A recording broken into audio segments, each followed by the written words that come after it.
Well, good evening, everyone. It's Wednesday night, and that means it's time for the Writer's Room. I'm your co-host, Kat Rocha, the night editor, and with me, as always, is...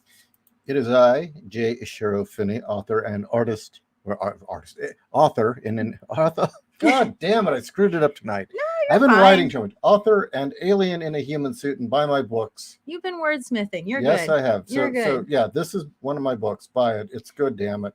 And we have the lovely and talented Fiona Wolf with us this evening. I murdered the English language on a daily basis. It is okay. It is fine. Again, you're wordsmiths. You don't have to talk good. It's all okay. May use all big understand. Words. I've been writing all day about just how insidious commies are, and my research is turning up all sorts of stuff. They're awful people, really. Communists are the enemy of art and culture. It's just that simple. You want to preserve culture. You want your books to be good. You want your TV shows and movies to be good. Get rid of the commies. Steamroll them. Kill it if you have to. Fiona was showing us footage of alligators before the show, and I think we should feed them to the gators. That is actually a good way to make a body dire gators. Fall out Miami. Woo! All right. All right. So this evening, we are primarily taking your questions. But to start off, we received some questions from Eloise. Actually, it was directly to my Instagram, which is @NightEditor. For those of you who don't know, all one word, KNIGHT editor. And she had a couple of questions.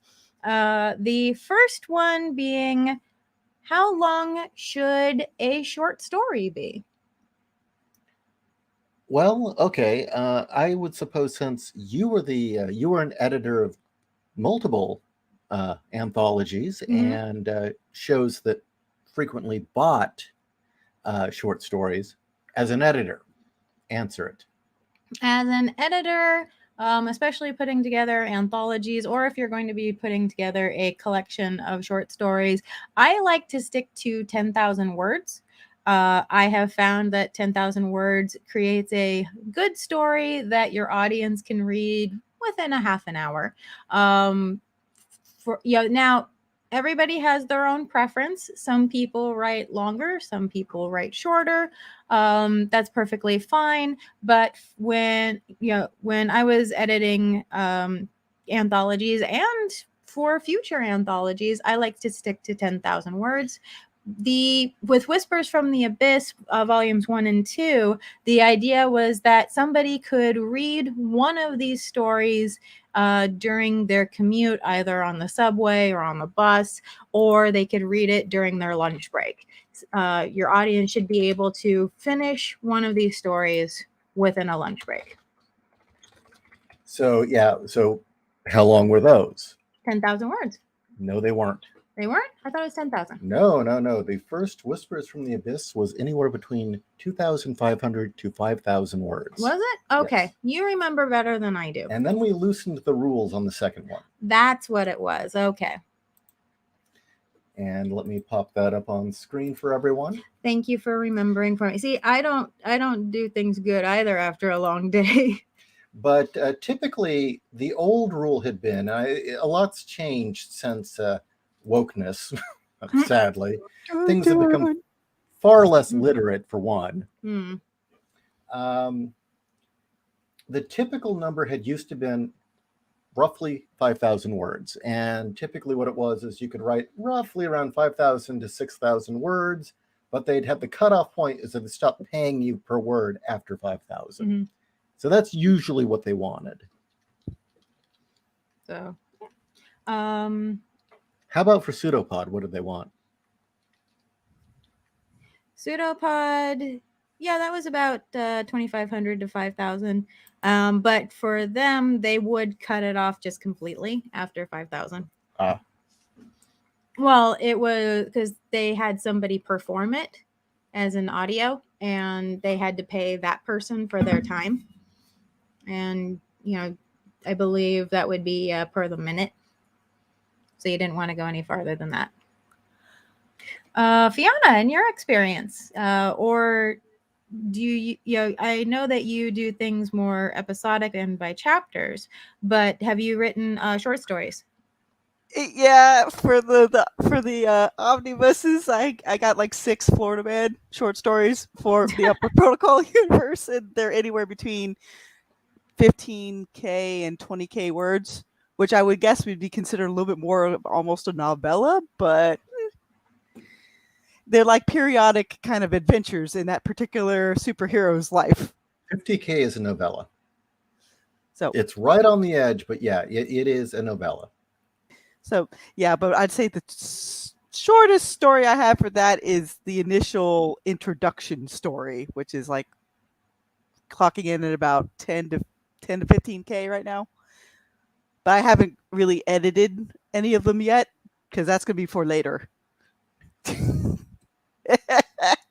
But typically, the art of the short story is between 5 to 10,000 words. Typically, Correct. anything after that, it starts to become long form short story, and then or novella or novelette to novella. Yeah, which I'm glad is coming back. Honestly, yeah. I mean, one of the nice things I like about novellas is that there's no wasted space. You don't meander on shit that you don't really care about. There are no sands of chapters. Yeah, winter's gonna fucking arrive by the end of the story. Oh. I mean, but I will admit though, there are some longer form people like Christopher Ruccio's, Sun Eater series where he writes big books, but he doesn't meander too much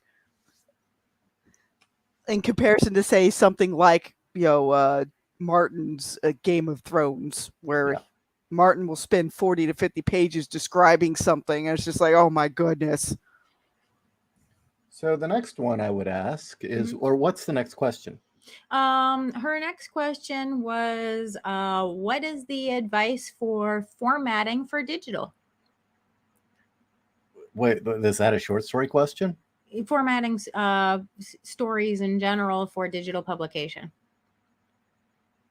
I don't quite get the question. I mean, there's one formatting and that's it. You basically have to follow the Kindle format. Well, what if you didn't want to publish for Amazon? I've never done it I outside. know there's some stuff like, how you say it, Scrivener, or that they can help you auto format your stuff to like EPUB, Mobi, or PDF, or different ways you can put your book out to make it a little bit easier. But there's also a lot of instruction out there if you stuck using Word to help you format books. A lot of people who made up Sad Puppies also wrote up ways you can format your book. Yeah, it's not really hard to do anymore. They've really streamlined it. Once you get your styles set up, it's just a matter of saving it to Word, running it through their app to make sure it looks right, and then uploading it. That's it. It's very, very easy to do. But formatting for short stories, I was under the impression you meant more like a framing device. No, she meant specifically for publication. Oh, yeah. Essentially, it would be like any other publication for Kindle, just you don't include a table of contents, which makes it even easier. So then you just brought up framing device. So what advice would you have for people for that then? Well, usually when you're doing a short story, you don't have a lot of time to mess around. Typically, a book's chapter clocks in at about 5,000 words. So that should give you a sense where you only have a handful of scenes, or even just one or two scenes, or in some cases, one scene. The one short story that actually clocks in at roughly 5,000 words that actually followed the rules, I mean, it literally, you get a backstory strictly through the characters' memories. They walk to a subway, get aboard, and then the conflict arises. That's it. That's the whole thing. That's not a lot. In a book, that really would be just a chapter. So you've got to basically figure out a way to set it up so you establish your character and your setting and everything you need to very quickly, and you get right to what you want to get done, and then you're basically charging towards that ending. A good example, I think, of shorter stories was the X-1 series with, even though they're yeah. more like radio format, it's still Mhm. it set up a general premise, got to the middle point of the story, and then the tapering off point, like the closure, all within a space of like say 10 to 20,000 words Mhm. usually. No, definitely. I know a lot of those were written by classic authors, and you can find those stories in their short story collections. Well, let me talk about that, because one of the projects I desperately want to do once Boobs of Steel is finally done. Yee! Oh, holy shit. Nearly there. Nearly there. It's on the Yeah, that's what horizon. it keeps saying, and it just keeps getting longer. It's gonna be like Just look at the 2 moons on the horizon. this is gonna be like 150,000 words, damn it. This is gonna be long. Well, I okay, figured this was gonna be a fun 60,000 word book. Well, how long do you typically try to keep your chapters? 5,000 words. 5,000 words. Although sometimes they would get to a long chapter will hit about 10,000, and usually when I hit 5,000 words, and this is a nonfiction book, it's kind of a hint. Okay, these are 2 chapters. Only rarely do I not break them up. But let's talk about X-1, okay? Because I want so badly to publish an anthology where I publish a lot of these. Remember how Razor Fist went on and on and on about, hey, look, you want good stories and they're not woke? Go back to the pulps. And then most of them are free, he even said. Regress harder. Yay. Well, that's great, Yes. Razor. Why don't you tell us where to find them? Project Gutenberg. Yes, but Paramount. do we even know what to look for? Who to read? I mean, it's kind of like, kind of dropping someone in the middle of the ocean and say, there's an island somewhere here. Go swim to it. So what I had done was I was going to go through, and I'd already started some of this, grabbing best of picks of all these various stories that were pulp, that were good, and formatting them. And what I wanted to do was like sell them for $1 or $2, where you download it to your Kindle and you've got a whole bunch of stories that are public domain, formatted to be read. And so, yeah, because some people don't really format them. You can tell when you look at the samples. Yeah.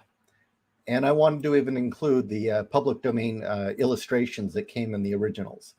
But for instance, just to give you a sense of X-1, one of my favorite stories was by Murray Lenzner called A Logic Named Joe, which is very prophetic in that it kind of predicts the internet, but it kind of predicts just what a shit show the internet would be. And as you said on X-1, the radio show, it was roughly a 20-minute to 25-minute episode written as a radio script, right? Is that how you recall it? Well, yeah, they added a little bit of sound effects and everything, but the overall prose of it was, wham, bam, thank you, ma'am. They set up like the initial 4 or 5 characters that might be involved, but usually there's like maybe 1 or 2 principal characters that get most of the focus. Well, and then, they'd set up really quick what the conflict is, and then it would be resolved fairly quickly, because they only had so much time to tell it. Usually most of these were like 20 to 30 minutes long. Well, A Logic Named Joe came from an actual short story by Lenzner, and it is a total of 6,700 words roughly, just to give an example. Another one that was an episode was a Robert Sheckley story, which is utterly hilarious, called Bad Medicine, which I'm sure you've heard. That was the one that the psychopath gets a psychology machine, but it was made for a Martian. Oh, man. Because I'm trying to remember where I'm at because I actually don't worry about it. Yeah, I have the complete series, which is like 51 hours on my Audible account. Like, wee! Nice. Well, the original story is 5,700 words roughly. So you're kind of getting a sense here what the lengths are going to be. Mm-hmm. And it was really interesting hearing them as radio programs, kind of the trimmed down, and then seeing the original story and how they were converted. Or, famous short stories, Harrison Bergeron by Kurt Vonnegut. and that thing has been published hundreds of times, a mere 2,200 words, just to get a sense of how much you can get done. But, it set up a setting, created its climactic scene, and was done. That was it. It made its point. Didn't mess around. So there's my answer. Do we have any questions? Yes, again, people in the chat, please ask your questions. Anything about writing, because that's what we're talking about this evening. No, we're not taking questions about Shanae tonight. Just saying. Well, what if Shanae had a book? Well, that would be different. But yeah, that would be my first bit of advice, really, is don't try to do a novel in a short story. Seriously, that's one of the biggest problems. And the other advice I would give to anyone out there who is writing, okay, who wants to be published, one of the biggest mistakes, and I've said this before, one of the biggest mistakes that a lot of new authors do is they come into writing their grand masterpiece, their 20-book series that's going to be longer than the Wheel of Time, and they've got it all mapped out, and they figure, okay, this is going to be my masterpiece, and they try to do a multi-part epic without ever even finishing a short story. Yeah, because you kind of have to figure out, like, okay, what's the pacing? How you sparse out the dialogue? Where do you put the action? Yeah.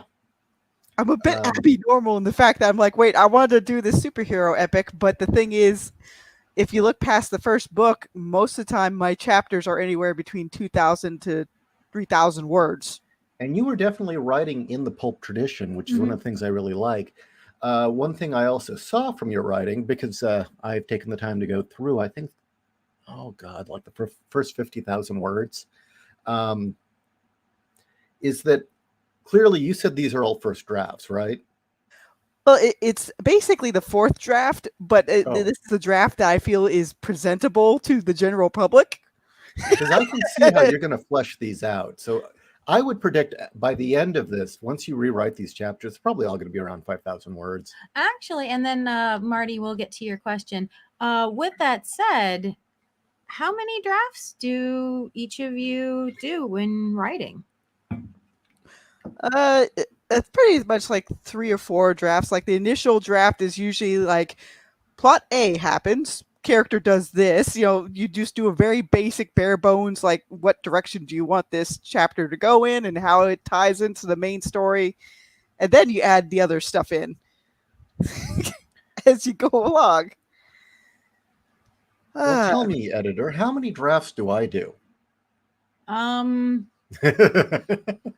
It really, okay, if I had to break it down, you do your initial vomit on the page, and then you go back through and you double, sometimes triple that vomit. And then you go back through and you have it, and then you hand it over to me to give it a look-see, and we discuss it, and then you do a final polish. No, then I do about 2 or 3 final polishes. Well, you do a final polish, and then you'll go on to a next section, and then you'll go, oh, I need to add this, and you'll go back. Yeah, so I tend to write in sections. I don't tend to write the complete story, which is you're not supposed to do, I know. No. Well, my breakdown was the very, very, very dumbed down version of your work process, because his work process is very fluid. Yeah, I think is the word I'm looking for. I mean, one of the problems right now with, again, Boobs of Steel, which is nonfiction, I thought the Heinlein chapter was complete. I start writing the next chapter, get to a segment, oh Christ, I have to go back and add this. Okay, as far as writing prose go, I will say you sit down, you hammer your head against the wall to finish a chapter, and then once it's done, you don't touch it again. You move on to the next one. That's how you did for Arkham. Yeah. You didn't start tinkering with it again until you got the final artwork. Mm-hmm. But that's comics, yeah. Yeah. But anyway, Humble Marty, how intimate is a short story? Well, it depends on the genre. I mean, if you're writing erotica, for instance, it might get extreme. You know, you put on some Barry White, you pour a little wine, Rub some lotion on you. You know, Actually, you're kind of a wolf when you're alone with your pen. no, I would say short stories function better as intimate, in my opinion. It's much easier just to have one character, one point of view. The problem is I'm not the best person to ask for this because I don't write groups of people. I am a very solitary writer. My points of view are very solitary. I tend to write from one person's point of view. Often, what I write, I consider them almost, I call them confessionals, where often you're getting a person just spilling their life to you as things happen. I don't know if that would be the right term for it, but I mean, there are other writers out there like Nick Cole that can like throw in 5 or 6 characters in a short story and make it sing. Fiona. Okay, so what genres work best for short stories? No. Let's get to the intimate question first. Did you have an answer for? As far as intimate, I guess it just depends on what kind of point of view character you have. Is it like a murder mystery, or where the character might be tied closely to whatever the overall plot point is, or the focus of that particular story? And there could be different kinds of intimacy. There could be a family intimacy, or again, a more romantic intimacy, or even like a horror, kind of cosmic horror level of intimacy that will freak people out. I've seen people pull off short stories that do that. Guess it just all depends on what kind of flavor you want. A couple examples I would give for intimate short stories, which is something I've borrowed heavily from the style, was William Gibson's Burning Chrome, which frankly I think is the best thing he's ever written, the collection of stories. And some of the stories in Burning Chrome aren't what you usually suspect is cyberpunk, but they are. One of them is strictly about a guy who works in dream editing. And essentially he's had this very screwed up and stormy relationship with this woman who dreams, brilliant dreams, and he's the best person to be editing them, but they can't stand each other. And as this is going on, you start to get kind of a backstory of who this guy is and how he got into the industry. You start to find out about the whole medium of recording dreams and how people consume them through, I think it was SimStim simulators. And this is all leading up to one moment, which is that this woman that he doesn't really like too much, who he made his career with, died. But she had her mind transferred to ROM, to a ROM construct so they could keep working. And he was dreading the moment she would call and that he would hear the dead version of her talking over the phone. And the story ends with the phone call. And that's it. It ends with him saying hello. Another one was, that was called Winter Market, by the way. Another one was Fragments of a Hologram Rose, which I believe was Gibson's first short story. And in Fragments of a Hologram Rose, again, very intimate, it's about a guy, similar theme. He can't sleep without playing a SimStim deck while he's sleeping, kind of like playing the TV. The difference being is that what he would do when he had trouble sleeping is he'd put the, it was kind of actually akin to Strange Days. That's actually where they got the idea from. I forget squid, whatever they called it in Strange Days. So that would replay memories. Yeah. And he would always lay down and go to bed playing this, the experience of a yogi on a beach doing relaxation meditation. That's it. And that would help him sleep. And because there are power droughts, he keeps coming in and out of sleep. And every time you start getting narratives of who he was, how he got to this point, what his life had been, and to break up with his girlfriend. That's it. That's the whole story. The New Rose Hotel. Yes, I was actually going to bring that up. Very noir story. It's about one guy sitting in a Coffin a hotel. coffin hotel, holding a gun, knowing that he's being hunted, and he's just telling us why he's being hunted. And he lays out the story of this girl he'd met and how they'd tried to get this one score and how she betrayed them, and it's all leading to how he got to that one point. See, these are all very personal. And I think that actually reflects a lot of the kind of stuff I write in prose. I agree. Let's start with you, Fiona, for Mark's question. What genres work best for short stories and what genres are the worst? Well, just based on what experience I do have and what I've seen out of other creatives, if you're going for a longer format, like anything where you have like a multi-prong kind of multi-plot storyline, it's best to do that in the longer format. But if you have something like what some of the old pulps have, where it's just it doesn't have to be a continuation of any kind of characters. You can if you want to, but I've noticed that if the pulp character themselves is like more of a static character where they don't really have a big arc that like changes them. Again, flat arcs are perfectly fine. You'll find like old stories like Sherlock Holmes have it, where him and Watson are out investigating something, and every story is like a different investigation. So in general, like I think mysteries work pretty well for short story format, sword and sorcery, because you can have like a kind of Gray Mouser setup where you could have like one or two characters, and they go on serialized adventures. They don't have to be facing the same enemy every time. You can basically shift the story anywhere you want to, but the characters themselves will be like the static, constant of that story. You just see them in different situations or against different battles or different enemies. But I think overall, as long as you don't have too many subplots going on, I think the shorter format works better.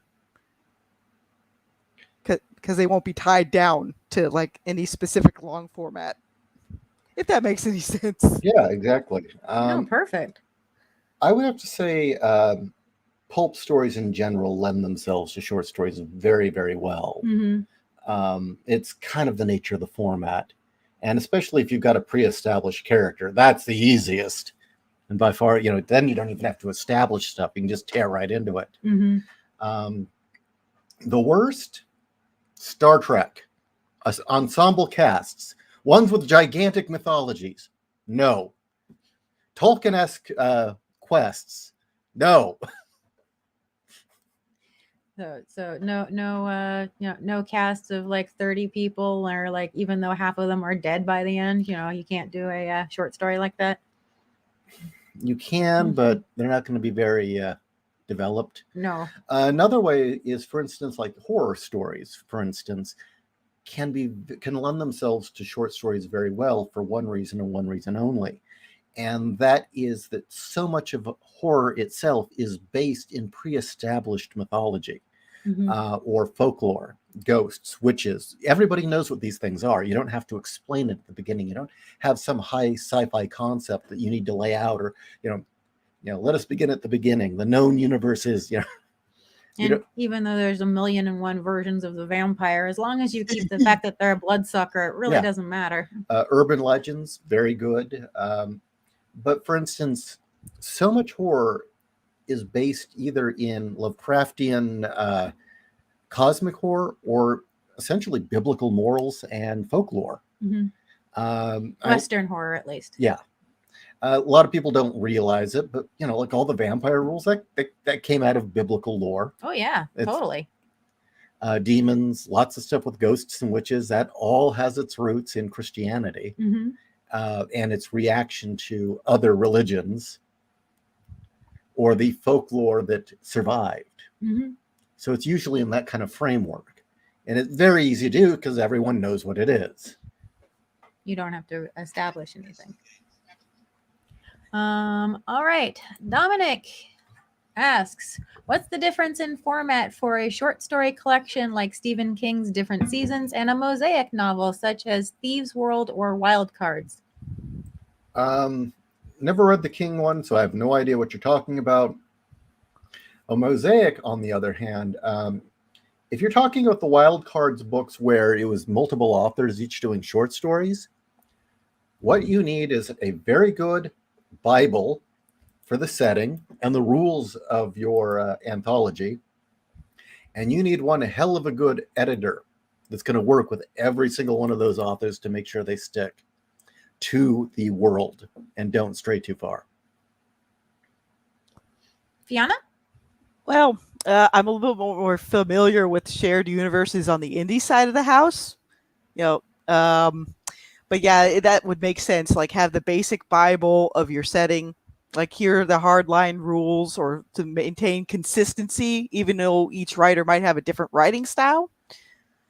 But I'm not quite sure. Like I guess that's what it also means by Mosaic novel. Like, if you're tag teaming with other people.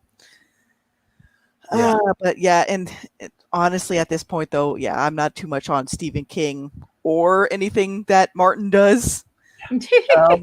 I know Bain has put out a collection of a shared superhero universe with Mercedes Lackey and a few other people, where they set it with like a bunch of World War II kind of setup, where that's where all the superheroes started popping out. A lot of superhero universes like doing That's that. original. Either like World War I or World War II is like when all the supers started popping out. In my setting, it's like, no, they were there from the beginning. They just didn't call them that initially.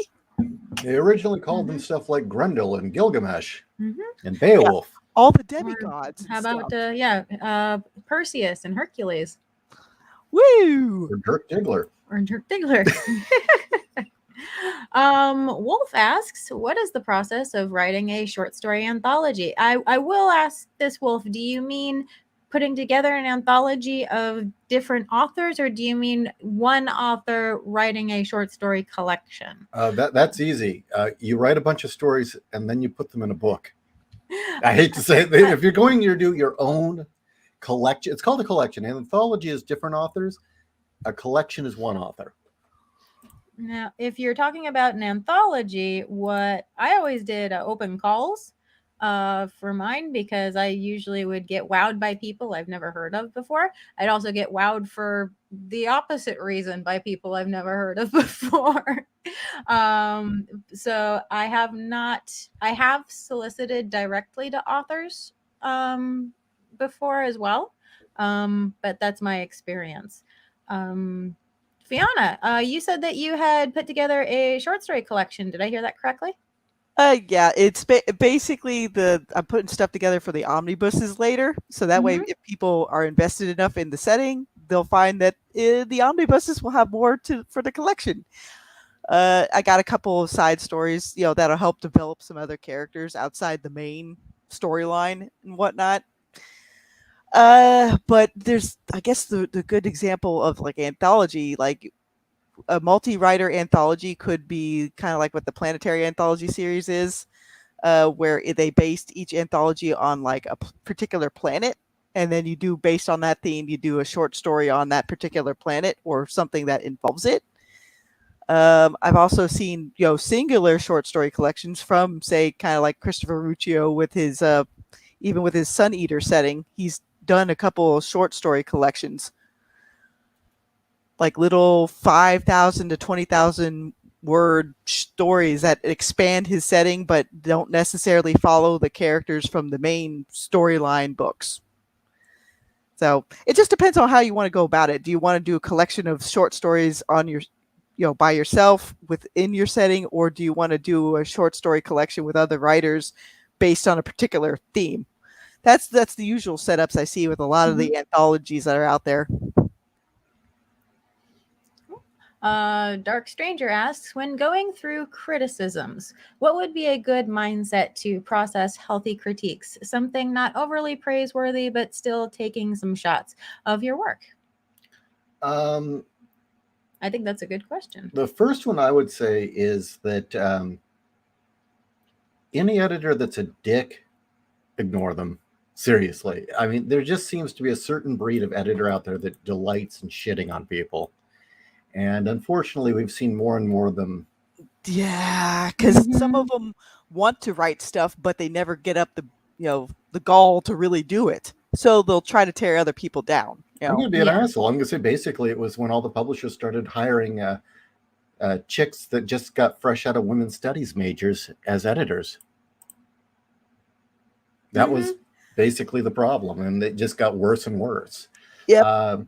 So I'd say ignore those people. If someone has constructive criticism and they actually take the time to sit down and explain to you, no, read it. I mean, if someone's actually bothered to give you something more than a form letter, read it, unless there's some asshole that just wants to rip on you. It depends on the kind of editor it is. Like, is it an acquisition editor for a particular kind of wheelhouse? Like, if you're writing a romance and they want Westerns, they're obviously not going to accept whatever you're offering, And that is the other thing, opinions are like assholes. Everybody has one, but publishers have a lot of assholes. Yes, they do. They have a lot of assholes. But yeah, if they take the time to write to you a critique, listen to it or read it. You don't have to agree, but try to see where they're coming from and see if there is something in there that you can use to improve yourself. It could be that, like, I've written critiques before where the person did not agree with my exact point of view, but they did see where I was coming from, where there was something in their writing that was lacking for a particular scene or a particular character development.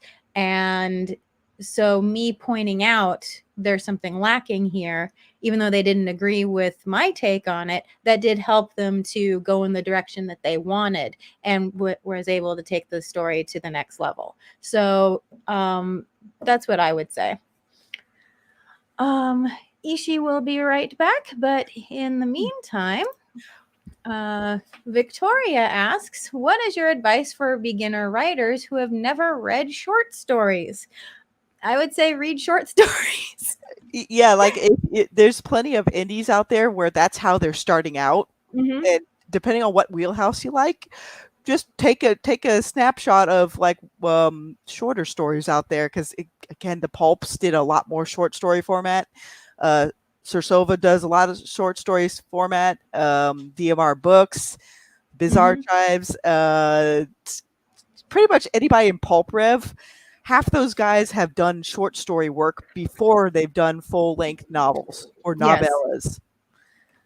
And I would say if you're reading short stories for the enjoyment, of course, find the genre that you enjoy. But if you're reading to better your craft or to learn from these writers, then I would say my next question would be, what is it that you're trying to write? Ishi is back. Well, my first advice is, if you're not reading, don't bother writing. Seriously, if you do not consume the kind of media you're producing, you have no business creating it. Seriously, that would be like, asking a blind person to make movies. It's just don't. Or ask me to write erotica. It's just not going to happen. What if it had alligator men? You know what doesn't work as far as torso books goes? Florida man's love affair with the alligator lady. How about that?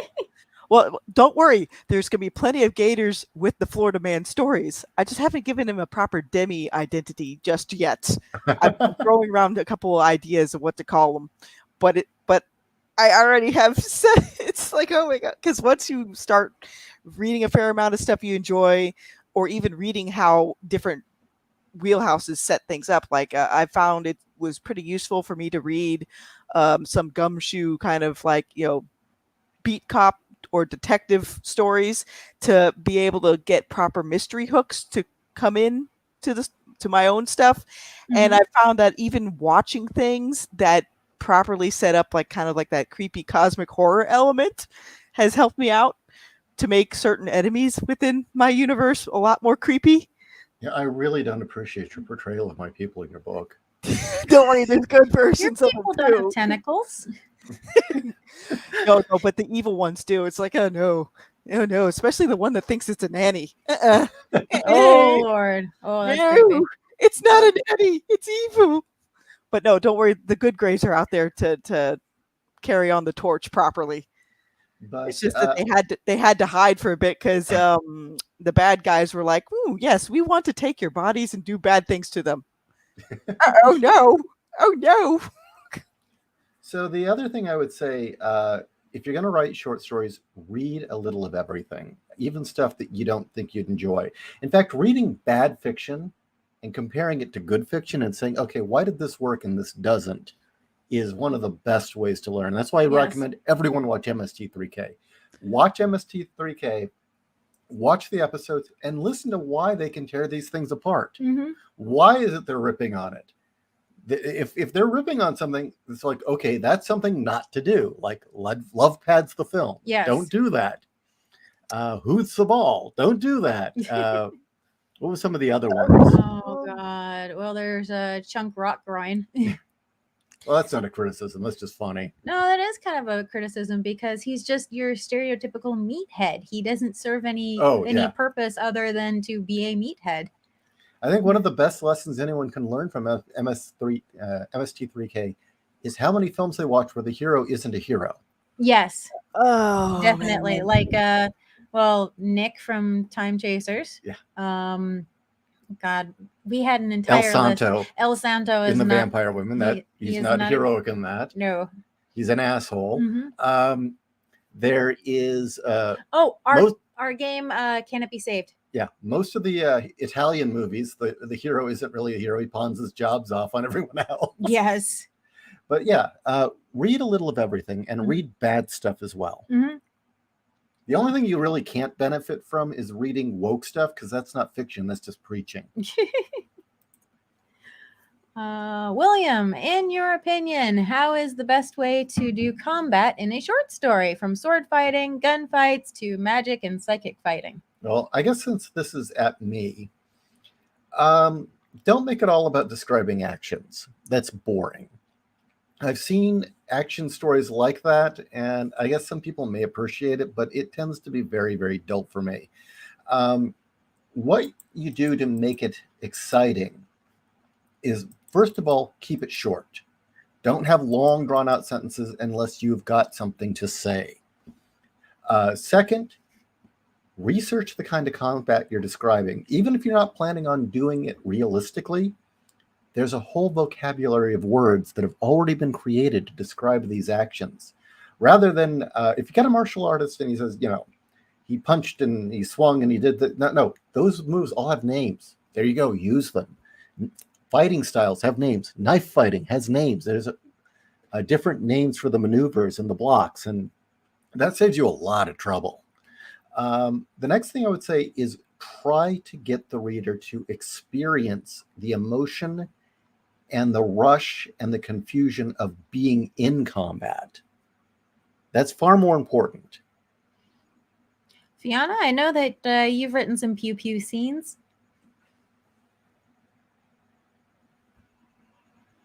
Did we lose her? No, I had to go away for a second, but I'm now back. Let's see what we got. Oh, yeah, combat and stuff. I guess it just depends on what kind of combat are you interested in. Do you want to base it more on like our real world physics, or do you want a more like space fantasy, kind of quick pulpy kind of combat? In my case, like, I don't really go really highly realistic combat because I'm mostly working with superheroes. I try to make it consistent, like with their powers and everything, but I usually do combat in just a couple of sentences. Now, when I go through the re-edits, I'll probably pretty it up a little bit more to have more eloquent word flow. But it all comes down to what kind of wheelhouse you want for your combat. Is it mostly going to be shooter based? Is it going to be melee based, or any kind of combination of both, or even with powers? That that means you'd have to go and look at certain media, like see how they convey it. Sometimes it requires you to look at other wheelhouses as well, so you can just see what kind of combat appeals to you and how they word it or set up the scene for it. Some people, like, say, if you look at Nick Cole's Galaxy's Edge, it has more of like a mixture of melee and pew pew combat, but their other stories are more based in reality. In terms of, like, say even army rangers versus like dinosaurs or mythological fantasy creatures, they try to make sure the gun mechanics match with what we know of our world. So they kind of maintain that sort of consistency. So I've got a little bit more to add to this, so Okay. just give me a second before we move on. Another thing that I would bring up, just to give you a sense of what I mean by getting the reader to feel it, is often people reading this don't know anything about the subject, and that can be another way to communicate what's going on. For instance, in Titanium Rain, when I am describing the pilot's dogfighting, one of the great framing devices for talking about it was having the pilot talking about what flying a jet is like, what the process of dogfighting is like. And to give us, just to kind of communicate what I mean by that, I'm going to put this in the chat down at the bottom. Whoa, this is way down there. This preview of Titanium Rain has a big, big chunk of that dialogue or that narrative. And it's in inner monologue, so it applies to prose as well. Okay. I'm going to make this go away in 5 seconds for the next question. This is from Wolf. I asked this in the Discord. How does one become a professional editor? What is the process and the business side of it? And do you need to go to school for it? To answer the last question first, no, not really. You don't need to go to school to be an editor. I would say, what type of editor are you wanting to be? Are you a copy editor or a content editor? Are you the general editor-in-chief? It all depends on what type of editor you're wanting to be.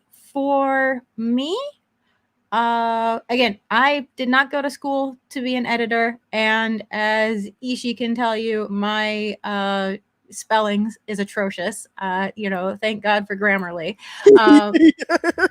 But I do have a big BS detector, and I can definitely pick out a plot hole from a mile away, if I do say so myself. And how I got started was I started working for Pseudopod, actually, doing slush reading. And I did it for no pay. I did it for free. Now, I would say your time is valuable. If you can get paid to do it, get paid. But I just wanted the experience, and I wanted at that time a reputable name on my resume that I could say with pride, I worked for this group. And at the time, the escape artists were, top shelf as far as, fiction content online. And so I spent a good year and a half slush reading for them, reading good stories, reading bad stories. And I challenged myself to, if I read a story that I thought was bad, work on, okay, what about it is bad? Is it simply I don't like it? Or is there actual problems with the story? And I tried to take it upon myself to write real critiques to the authors. It didn't happen all the time because I did have a full-time job, and I was running 01 at the time. But I would try to write real critiques to the authors for the ones that I did turn down. And there were a couple where I had to realize, no, I didn't like it, but there was nothing wrong with the story. It was a personal opinion. And so I'd send it on up to the next level for somebody else to take a crack at it and see if it was worthy of the show or not. But I learned a lot doing that, and it was a great experience for cutting my teeth. And from what I learned from there, I edited 2 anthologies of my own. So I would say find a publisher, find an online like a YouTube show, find somebody who puts out content that you like and talk to them and see if you can get work as an editor with them and go from there. I would say to become a good editor is to become a good critic, and that is to understand why stories work, why they don't, be able to take them apart and really understand what makes it a good story, or if a story isn't, what is it that's missing? And the way that you do that is read and read and read and analyze. Don't just enjoy the story, say, why did I enjoy it? I would say the main thing is, I mean, to be a writer, you should read. To be an editor, you should analyze. Fiona, do you have anything to add to that question? Well, as far as editing, some people in Pulp Rev, what I've seen is they've worked with each other to build up a library of their own works before they start offering themselves as editors. So that way people could see like, hey, this person just isn't talking out of the side of their mouth. They've actually printed and done stuff. So it doesn't look like you really need formal training. I guess it could look good on paper for some things, but honestly, for most part, what I've seen is most people are self-motivated, and eventually, if people like their writing chops enough, they'll go for their editing chops as well. That, and I would say these days, unfortunately, going to school for this stuff is probably going to do you more damage than help.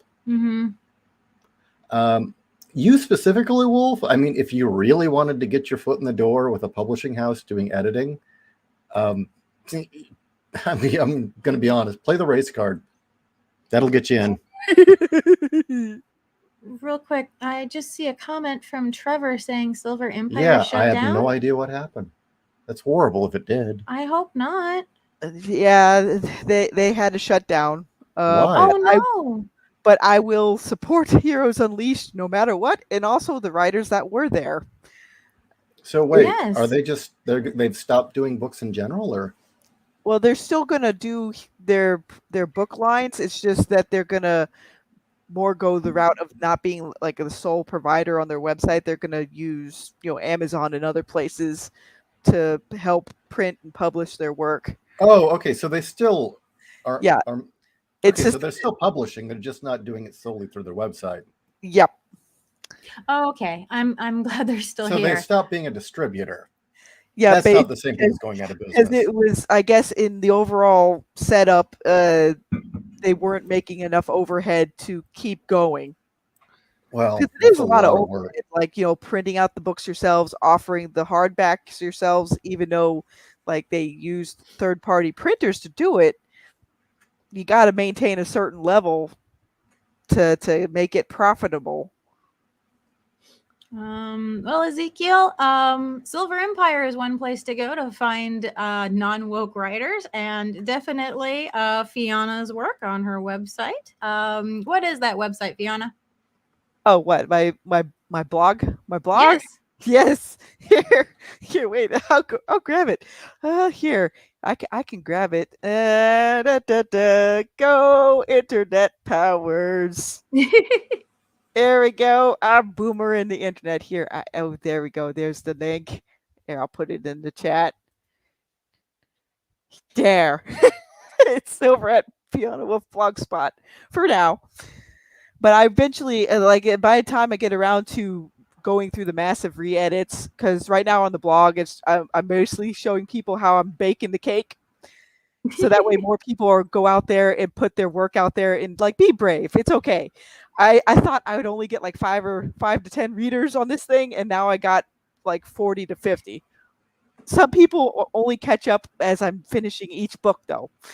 And then some people are waiting until I reach the very end, and then they'll binge read because, again, you got people out there that are whale readers. They read a whole series all in one go. And we've mentioned Nick Cole, everything Nick Cole does, and Jason Anspach. Well, I was going to actually say another way to do it Mhm. is you can follow Upstream Reviews, which reviews nothing but. There you go. So that is one place to go. And if you want to write reviews, they're always looking for more. Another place, and hold on, is I'm on Goodreads now. And I've been trying to do this more, but I do post reviews. I review good books, I review bad books, and it's kind of a mix of both. If I give something a good review, it's not going to be woke for one thing. But I do occasionally review things that suck. Mhm. Like, for instance, I'm Not Starfire by Mariko Tamaki. Mm-hmm. And I figure since we have yet to do this damn thing as a Adventures in Awful, because I've been so damn Internet. busy. What happened? Internet. Okay, I'll fill in the void for a moment. But yes, there we go. Wait, is the internet back in? No, I can hear you. Okay, no, because all of a sudden it like cut off. Like, oh, it's like, no, bad internet. Don't do it. So if you follow me on Goodreads, among the other things as far as seeing good reviews, I also post very amusing bad reviews, like I'm Not Starfire by Mariko Tamaki. And, since we have not yet given you an Adventures in Awful for this, because I'm still writing Boobs of Steel, I'll share with you my review. Okay? I'm Not Starfire. Ever eat broken glass just so you can force yourself to vomit back up the shards? No? That's okay. Mariko Tamaki has given us the next best thing. It's called I'm Not Starfire, and it's about as enjoyable as a mouthful of vomit and broken beer bottles. Can it really be that bad? No, it's worse. It's sort of like Catcher in the Rye if it had been written by an aging, bitter lesbian who never left high school. I'm sorry, did I say Catcher in the Rye? I meant MTV's Daria. Only rather than starring a lovable, cynical Gen Xer, Tamaki's book sticks us with a tubby midwit of a mall goth with roughly half the IQ points and none of Daria's charm. Seriously, every time Tamaki's self-insert character speaks, it's akin to having a midget repeatedly punch you in the groin. I hate you, Mom. That's what it was. I hate you, Mom, the comic. It is. I Hate You, Mom, the comic. I didn't want to read this. I never asked for this pain. My listeners forced this sequential abortion on me, begged me to review it. So here you go, you sadistic twits. Are you happy now? You got your review. Part of me is laughing right now. The part of me that hates life. So there, that's the kind of review you can expect from me. And find a list of books to read and check out. Yes. And for me, for just my personal experience, in order to avoid self-inserts on characters, put a little piece of yourself in every character, whether it's the heroes or the villains. Like for me, on the villain side of the street, I put in a lot of my wrath. So, for those villains in Uplift Protocol that are very wrathful, that's where some of my negative traits go into. I put a piece of myself in the heroes, but usually I try to put in my more positive traits on the hero side of the house. But yeah, again, that's one way to avoid something where it's a complete one-for-one self-insert. Hoy. And that's good advice, because there's a lot of them out there. So should we make Aloe's question the last of the night? Yes. And for those of you whose questions we did not get to, if they're not already in the Discord, please put them there. I do apologize that I was not able to access the Discord for this evening's show. My phone died, and that's how I get to the Discord. So, but I will be back up and running on it next week. So Aloise asks, rewriting questions. How many scenes should a short story have? How do you manage story lengths? What are some good fantasy short stories to read? Okay, I'll answer this first. I would say typically anywhere between 1 to 3 scenes is ideal for a 5,000 word short story. How do you manage story lengths? I don't. I'm very bad at it. My short stories, I always aim for 5,000, and one blew up into, I think, 15,000, and the other turned into a novella. So I'm not very successful. Yeah, honestly, as far as like good fantasy short stories, if you don't mind something that's a bit more masculine, the Conan short stories, like the Yeah. serials, are very good at setting up a really quick situation for Conan to get through. Yeah, they are. All of Howard's work actually is great. And although I have not yet dove into Jarella Jory, I will say that the stories of C.L. Moore are incredible. I've read Shamblu, and I'm currently reading another sci-fi story of hers called Not Born of Woman, which blows me away. That woman was so ahead of her time. Oh yeah. I will admit, when it comes to fantasy, I prefer long form. When it comes to sci-fi, I can read short form, long form, doesn't matter. Horror, I actually prefer short stories, or novellas. So I would say, as far as fantasy stories goes, look up the short story collection by Garth Nix. He has some great stories. In fact, one of my favorites is his interpretation of the Lady of the Lake, who is actually a lake monster waiting for Arthur to come back to the lake for the sword. So it was a great short story. It's from her point of view. And he says so much in like 3,000 words. You mean Nessie is spawn camping on that sword? Bad Nessie. Bad Nessie. And Crypto Comics, email me. Thank you. Cool. Absolutely. Thank you very much. Email me. I may be slow to respond. I suck at that too, but I will get back to you. Neostar, did you drop a golden axe or a silver axe? Golden Axe was awesome. back in the arcades. Yeah. No Woman Born. Thank you, George. I'm sorry. Mm-hmm. I've been riding all day, and it's hot.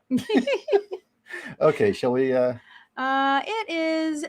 are now at the hour mark. So again, Fiona, where is it that people can find you? I'm at Birdside of Hell at Fiona Wolf 2 with the the number 2 because somebody else took Fiona Wolf first, and also on the blog there, and mine's at Fiona Wolf. I'm a little bit active on Gab and also on Getter just to help pass writers around, but I'm most active on Birdside essentially. All right, so I guess first and foremost, I'm going to again say you can find me on Goodreads. As seen on the screen. And you have a Twitter now too. I am back on Twitter, everyone. That's right. Don't expect a lot of communication on Twitter, but I am back. Thank you to Saint Elon for that. Oh God, Empress Teresa! If you want practice on how to spot clunky sentences and everything, just look at the samples on that. Are there sentences and not just a string of words? Okay. But that is a good teaching tool, though. Yes, it is. I will share my review of Empress Teresa. I did it once, but I'll share it again. And I gave it 5 stars because it deserved it. It really needed 5 stars. Yes, it does. And in the name of all things holy and good, this is the best book ever written. Shakespeare, Hemingway, David Icke, they're all hacks compared to the genius and living saint that is Norman Bodine. Reading Empress Teresa is like being born again into a world of love, light, and never-ending refills at the soda machine. If you only read one book in your life, this is it. All human achievement pales in comparison to the brilliance, the grace, the euphoric bliss that comprises Empress Teresa. It will make you believe, well, I'm not sure what it made me believe, but whatever it was, Empress Teresa has something to do with it. This book can cure the blind, eat the sick, and make dogs walk on their hind legs and drive cars. Oh yeah, and you may turn into a werewolf, but hey, that's not so bad, is it? Well, maybe it is, but go read this stuff, okay? Well, I'm sure Wolf knows that it's okay to be a werewolf. I think the next one I'll probably do is, that really horrible, the Granny Goodness book Oh dear fucking that god. Cecil Castellucci did. Yeah. That was Fuck horrid. that abomination. Oh, that doesn't sound good. No, it is not good. A Florida woman's senses are tingling. Oh no. She me too'd Dark Side. Oh no. Yeah. Because I'm more familiar with the Kirby's incarnations of where Darkseid is legit dangerous and a equal enemy to Superman's goodness. Yes. No. He propositions Granny Goodness and says, if you want to rise in the ranks of my evil empire, we will fuck. And it's like, this is fucking Darkseid, and this is fucking Granny Goodness. No. And no. Darkseid was totally about like outmaneuvering his foes. He wasn't thinking about basic biological functions whatsoever. Nope. God, that book is so bad. That is a subject for another show, because I know I could talk about it for another hour, but I really need dinner. All right, yeah, we really need dinner. Thank you for joining us. Hope you enjoyed this, and please keep the questions coming. Yes. And guest suggestions. In fact, if you've got someone you like, you could beg them to say, hey, you should go on this show. Indeed. Yes. All right. Thank you, everyone. Good night. Bye. Yee.